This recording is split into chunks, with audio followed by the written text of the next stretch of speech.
P T N news کے ناظرین السلام علیکم ناظرین، آئیے بات کرتے ہیں پاک بھارت مذاکرات کے پیچھے عالمی ایجنڈا کیا ہے اور دنیا کی کون سی بڑی طاقتیں پاک بھارت مذاکرات کے خواہاں ہیں۔ ایک اور اہم سوال یہ بھی ہے کہ ہمسایہ ملکوں کے درمیان اس وقت کو تعلقات بہتری کرنے کے لیے کیوں چنا گیا۔ سعودی عرب اور متحدہ عرب امارات دو حریف ملکوں پاکستان اور بھارت کے درمیان تعلقات بہتر بنانے کی کوشش میں مصروف ہیں، جس کی تصدیق سعودی نائب وزیر خارجہ اور امریکہ میں اماراتی سفیر دونوں کر چکے ہیں۔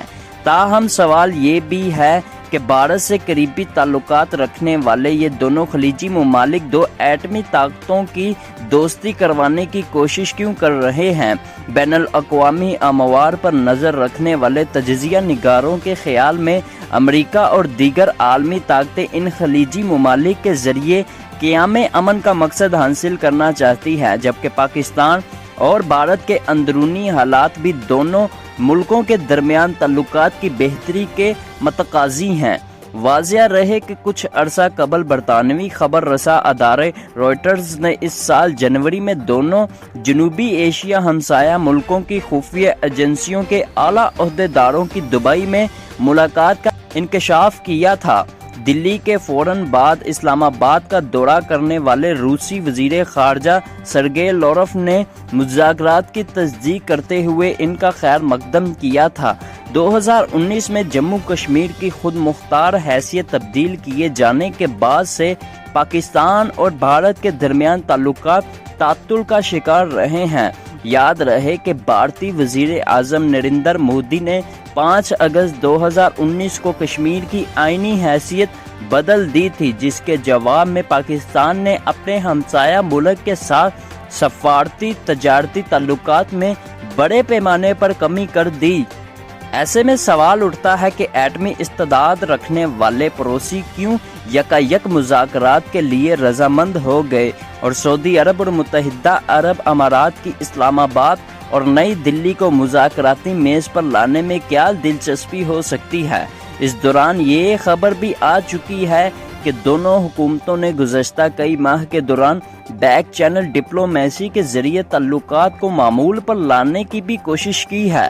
جنرل ریٹائر طلعت مسعود کے خیال میں دونوں ملکوں نے اندرونی سیاسی، معاشی اور اقتصادی حالات اس بات کا تقاضا کر رہے ہیں کہ ہمسائے کے ساتھ شورش کو ختم کیا جائے۔ بھارت اور پاکستان دوسرے مسائل کے علاوہ گزشتہ 1 سال سے ساری دنیا کی طرح کووڈ-19 کے جھمیلے میں الجھے ہوئے ہیں، جو پاکستان کی نسبت بھارت میں سنگین شکل میں موجود ہے۔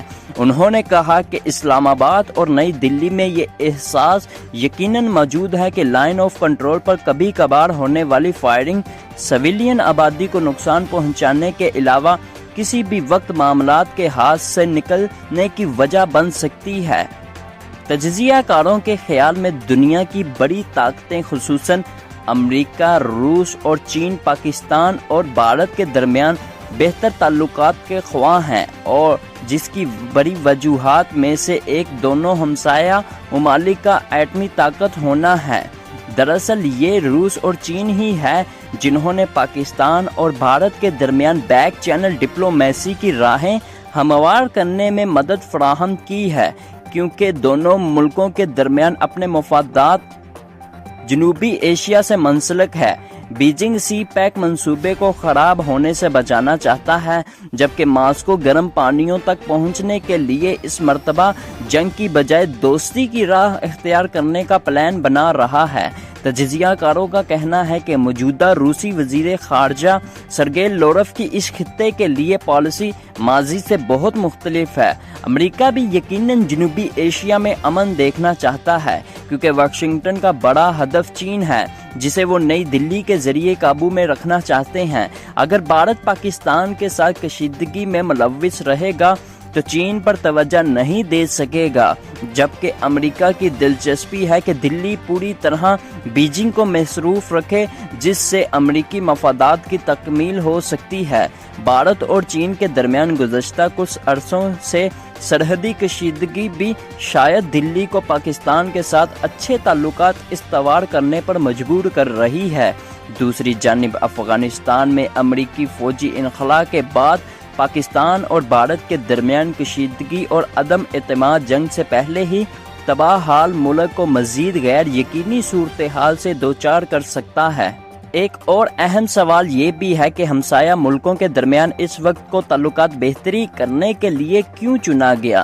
مبصرین کا خیال ہے کہ شاید عمران خان اور نریندر مودی دونوں تقریباً اپنی حکومتوں کی مدت کے وسط میں ہیں۔ یہ دونوں کے لیے کوئی بڑا فیصلہ لینے کا آخری موقع ہو سکتا ہے، کیونکہ اس کے بعد دونوں اگلے انتخابات کی تیاریوں میں مصروف ہو جائیں گے، اور ایسے وقت میں ان کے لیے کسی پیش رفت کو عوام میں مقبول بنانا انتہائی مشکل ہوگا۔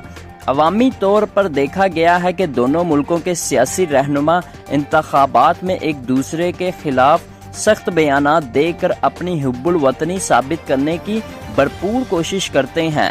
ہر سیاسی جماعت دوسرے ملک کو دشمن کے طور پر پیش کر کے ووٹ حاصل کرنے کی کوشش کرتی ہے۔ نریندر مودی خصوصاً اس میں پیش دکھائی دیے ہیں۔ سوال یہ بھی ہے کہ پاکستان اور بھارت نے بیک چینل ڈپلومیسی کے لیے آخر دو خلیجی ممالک کا ہی انتخاب کیوں کیا؟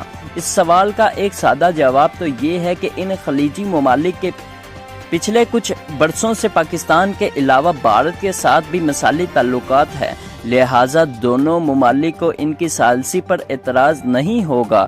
دوسری بات یہ کہ پاکستان نے ان دونوں ممالک کو ثالثی کی نہیں چنا بلکہ بین الاقوامی طاقتوں نے چنا ہے، اور اس میں بنیادی کردار امریکہ کا ہے۔ اس بارے طلعت مسعود کا کہنا ہے کہ اسرائیلی ریاست کو تسلیم کرنے کے بعد سے متحدہ عرب امارات کی اسلامی دنیا میں کافی مخالفت پائی جاتی ہے، اور شاید ان کے خیال میں پاکستان اور بھارت تعلقات میں کوئی کردار ادا کر کے وہ ان دونوں ملکوں کے مسلمانوں کے دل جیت سکتے ہیں۔